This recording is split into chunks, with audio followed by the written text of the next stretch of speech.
You're listening to Dear Gen Z, real stories, raw advice, and timeless lessons from the generations before us. Each week, we sit down with someone who's lived a little longer to bring you insights on life, love, purpose, and everything in between. Because sometimes the best advice doesn't come from social media. It comes from those who've been there. Hey guys, welcome back to Dear Gen Z. I'm your host, Sean Modi, and today we're talking about something that a lot of you are either living through right now or will be very soon, the college experience. For some, college is about freedom and fun, but for others, it's about career prep and grinding out internships. But the truth is, college can really be all of that, and even more, if you know how to make the most of it. To help us dive in, I'm joined by my cousin, Aashni Sawhney, who really did it all. She attended Indiana University, was part of a sorority, studied abroad, and even landed a full-time job offer at Goldman Sachs before her senior year even started. And for those of you who don't know, landing that job is less than 0.7%. She's lived the full college experience, and today we're going to unpack how you can do that too. Aashni, thanks so much for joining us today. Of course, glad to be here, and happy to dive in on this. I mean, I graduated about just over a year ago now, so it is still all top of mind and really excited to get to share any bits of advice that I have with you all. Awesome. So to kick things off, I'd love for you just to give a quick overview of your college journey, from choosing Indiana initially to settling in, sorority life, studying abroad, and how you set yourself up for your career. Yeah, definitely a lot to unpack there, but I would say at the onset, like I knew I wanted to do business. I didn't know exactly that I would want to do finance, but I knew that I wanted to go to a business school, which is kind of what led me to choose Indiana to join the Kelley School of Business. Um, Once I got there, I mean, Indiana really has such a vast array of options for you to do in terms of extracurriculars, like whether that be like Greek life, which is something we can talk about in a little bit, even like business fraternity, student government, which was something that I did for 2 years. And then there's a lot of other clubs and things that you can get involved with. So I think obviously that was super helpful when I first got to campus, just having so many different options and things to choose from, and then really immersing yourself in anything that you join from day one.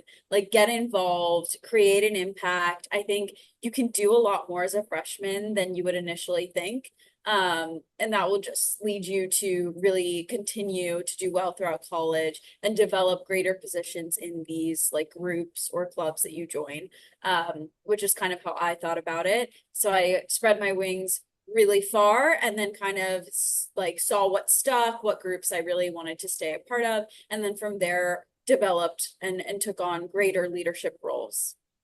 Yeah, that's awesome. So how I wanted to structure the episode is I got three main categories that people really consider before they go into college or what they think about while they are in college. So I just want you to talk on each just a little bit. And the first I want to talk about is probably what people are most scared about going into college. It's their social life. So between balancing fun, balancing like actually locking in for school, sorority Greek life, like building friends when you first get to school. So like I want you to start with that because I feel like that can come off as scary. Like, how were you able to immerse yourself into the community and become comfortable with starting on day one?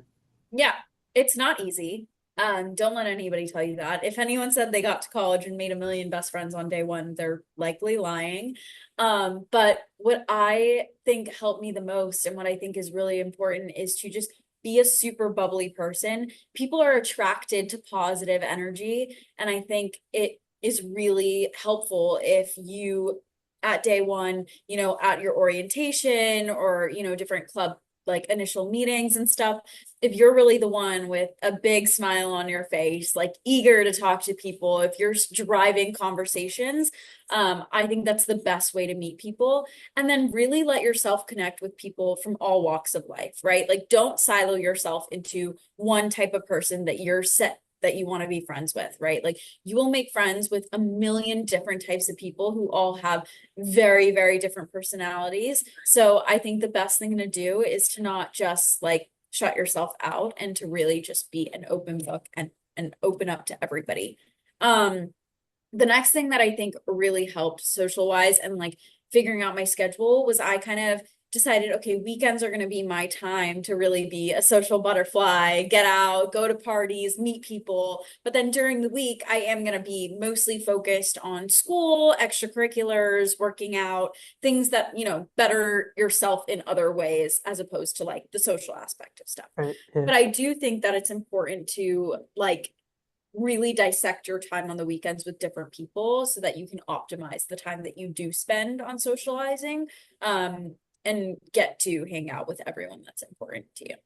Right. Yeah. Because I just started my semester like I think it's been a week after yesterday. So it's been 8 days since I started. And the one thing I found, like, everyone's kind of in the same boat, right? No one really knows anyone, like maybe one or two people from your high school that go to your school, but you don't really know anyone. So you have to really be that outgoing person or be that positive because no one wants like someone negative and judgy like on the first day of Yeah. college, right? Like they want to meet people, they want to get out, they want to make friends, make connections. So it really is important to be that bubbly person. But I kind of wanted to transition into your sorority life, Greek life, because that's a big thing for people, especially at a big school like Indiana. So could you just talk a little bit about how you maybe researched which sorority you wanted to join, how you figured out what you wanted to rush, maybe the whole rush process, and just like how it was for you, your experiences there? Yeah. I was a little bit of an oddball in that I didn't actually think I wanted to rush when I first got to college. It wasn't really something that I thought I was going to take part in. But then, all three of my roommates, because I lived in a suite, so I had three, which was awesome. They were all rushing, and I was like, you know what? What if I just tried? They're going to be busy with that for the next 2 weeks, so maybe I'll just do it with them.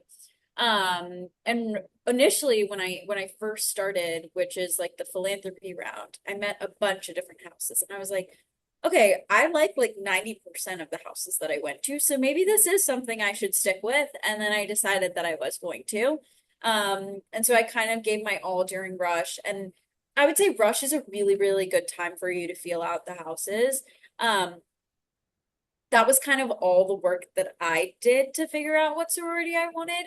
I know some people are like, oh, you can do research beforehand, you can network beforehand. I don't really think you need to do that. I think the rush process gives you all the opportunities needed to like learn about the different philanthropies that these like sororities or fraternities have, really get to meet the brothers and sisters. Like, I think you're given ample time to do all of that. So I wouldn't like worry right when you get to campus that you need to like know what fraternity or sorority you need to join when rush comes around.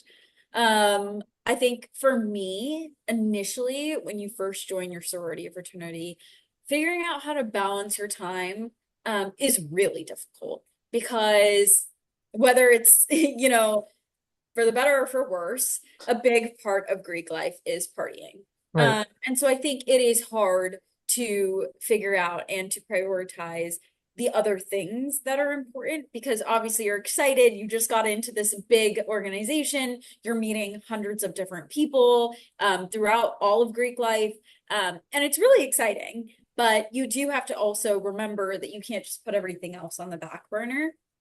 And for me, when I actually first moved into the sorority house, that was when I was recruiting for my sophomore year internships. So I really had to like decide what I was going to do with my time. Like, was I going to join everyone else who also just got into the sorority and is just living in this house for the first time and who's going out, like going to tailgates, like going to the football games, or was I going to stay in and study?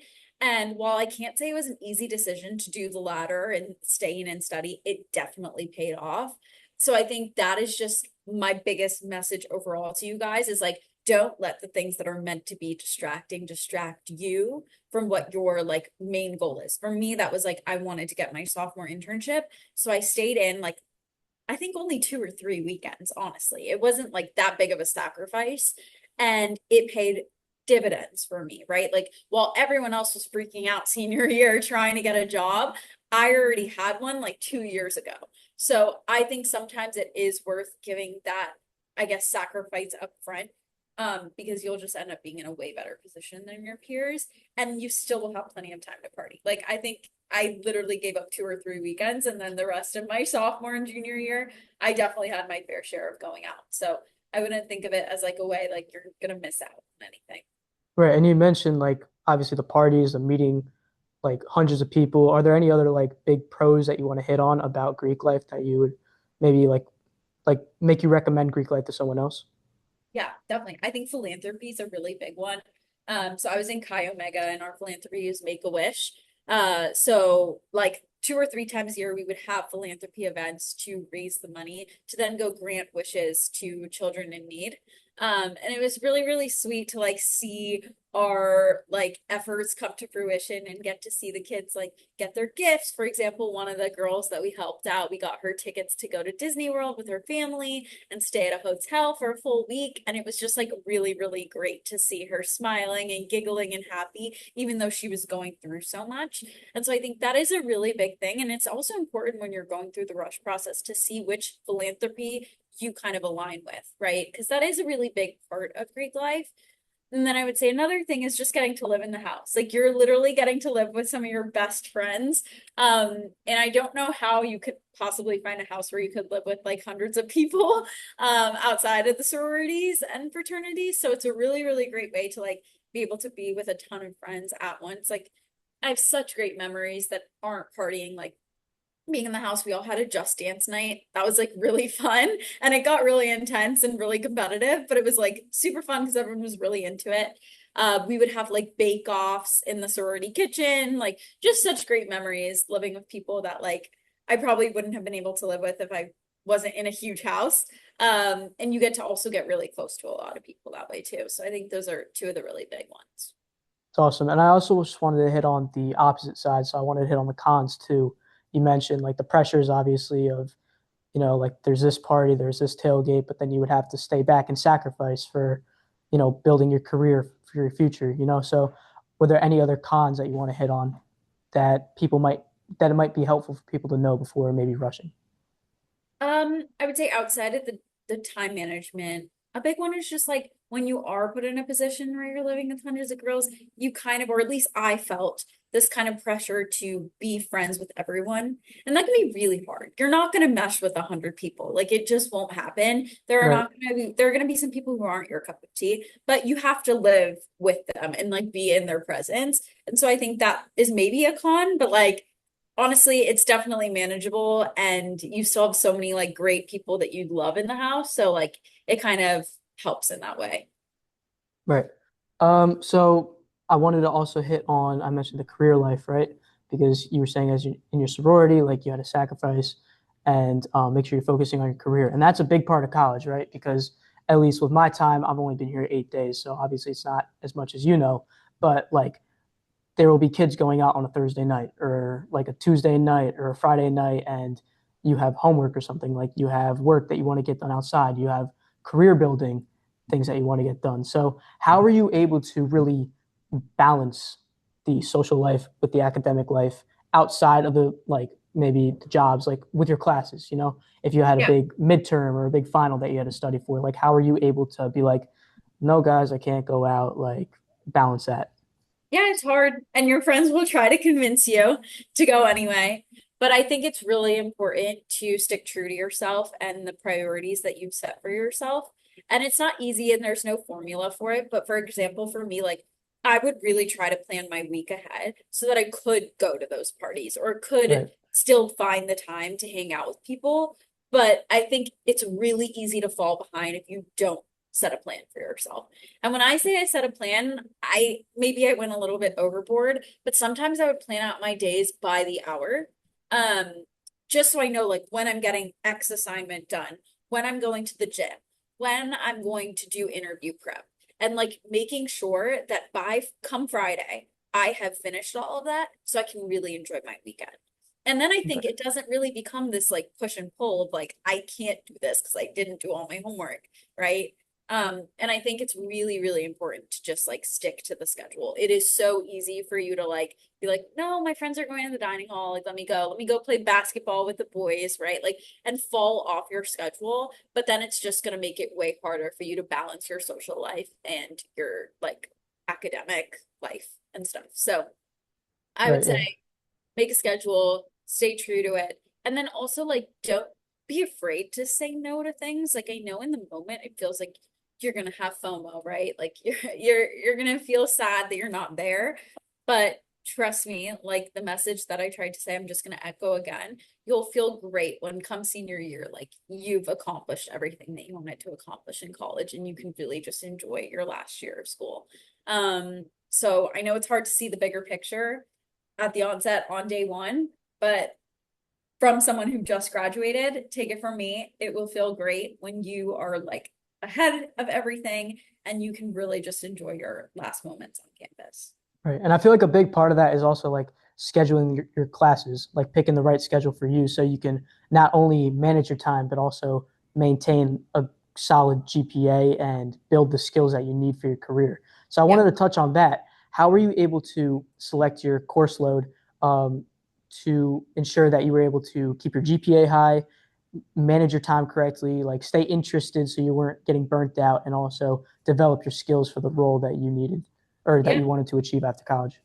I think that's a great question. And honestly, there's not one approach to it, right? Like I had a ton of friends who would just pack like their Mondays and Tuesdays with classes so that they could like if they wanted to travel, have a long weekend essentially. I didn't really love that approach. I think it makes it a lot harder to like stay focused because by class five, you're like zoned out, you're done with it, you're tired of it.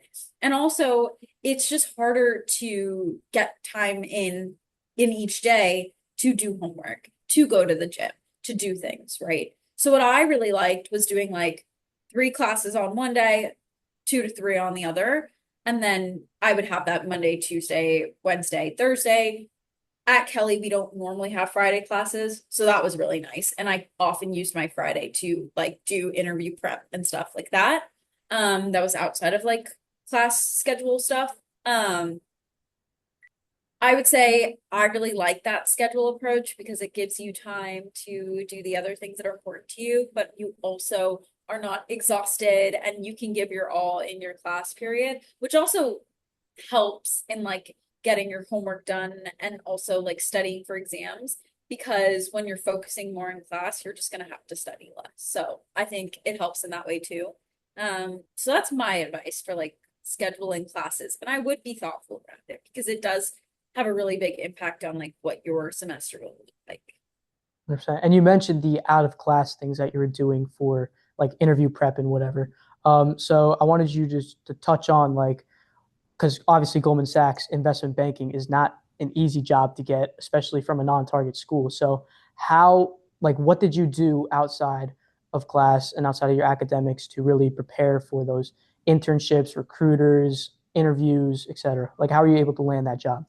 Yeah, start early. I think I started networking right around now, with people at firms that I was interested in because it will help you develop a much more sustainable relationship with that person because it doesn't seem like you're just reaching out because you just sent in your application.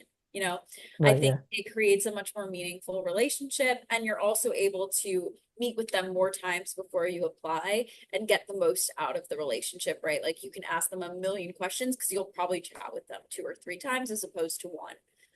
So I think that helped me a lot, just starting the networking process as early as you can. Whether that be emailing alumni, emailing friends of family, parents, or literally cold emailing. I think one thing that I did that I like might be annoying to some people, but I got the like LinkedIn premium and I just started like cold LinkedIn messaging people. I Um, did that a little bit too. yeah, so like if you can afford it, I think it is kind of worth it to get the LinkedIn premium because then you're gonna get the ability to message people that you might not be able to otherwise. I think that's number one. Number two is at least my freshman finance classes didn't go super in depth into like the accounting stuff and the stuff that you'll actually get interviewed on.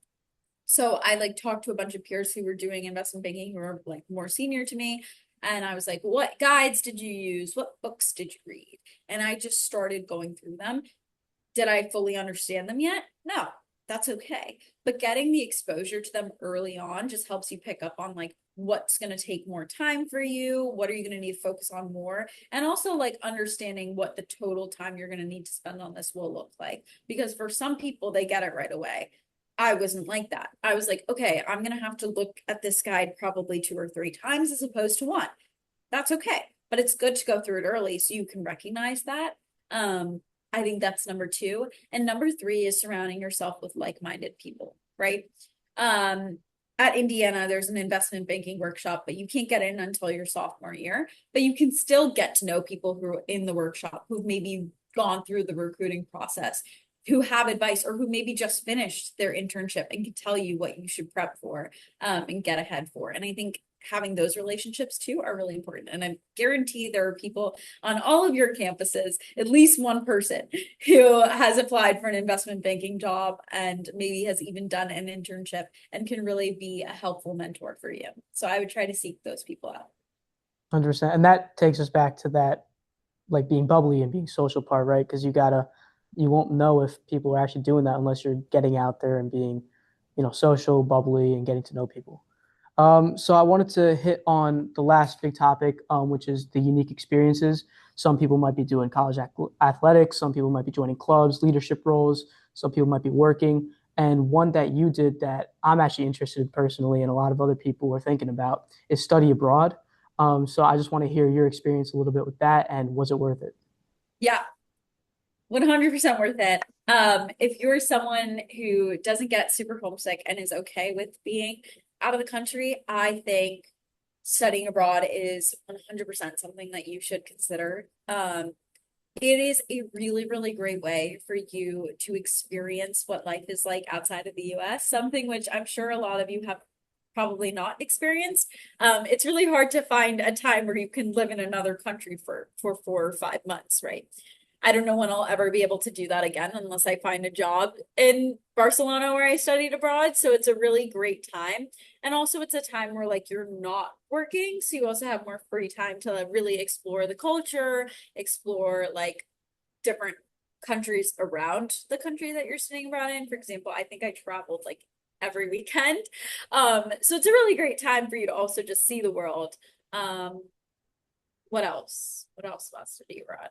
I mean, it's also really cool if you're like going to study abroad in a country where you know that language. So like for me, I chose to go to Spain because I spoke Spanish for 8 years, through like middle school and high school. And I wanted to like keep going at it, keep practicing, because in college I didn't practice Spanish. And it was really, really great. Like I feel like I probably improved my Spanish a lot while I was studying abroad in Barcelona. So it's also a great way to do that. And then also just meeting new people. You'll meet so many people outside of just the school that you go to that are also studying abroad in that place at the same time as you. And so it's a cool way to meet people at other schools doing different things too. So we are unfortunately running out of time for this episode. So I just wanted to ask one more question and get your one big tip or most important piece of advice for kids going into college or maybe in college. Don't stress, like explore everything. Um, I think one of the biggest pitfalls of a lot of college students is going in super gung-ho of like, I want to be an investment banker. Just using that example because I think it makes sense here. Um, I think college is probably one of the last times in your life where you really are given so much ground to explore and to find what speaks to you. And I think a lot of people just go in like being like, I want to do what my parent does, but you don't really know that, right?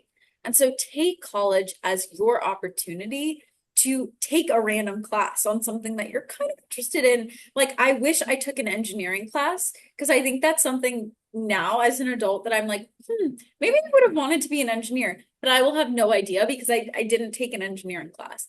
And now I just don't frankly have the time to figure out if that's something that I might want to do. So I think take the interesting class. Yes, it might be something that is not a credit to your major, but that will be helpful in navigating your career journey. So if I had any advice, that would be it. Awesome. Well, that's wraps on today's episode for Dear Gen Z. I hope this gave you some fresh perspective on how to truly make the most of your college experience. Once again, thank you, Aashni, for joining us today and sharing your stories and perspective. Yeah, of course. Good luck, guys. Enjoy college. As always, if you enjoyed today's episode, make sure to follow, share with a friend, and leave a review. Thanks for listening, and I'll catch you in the next one.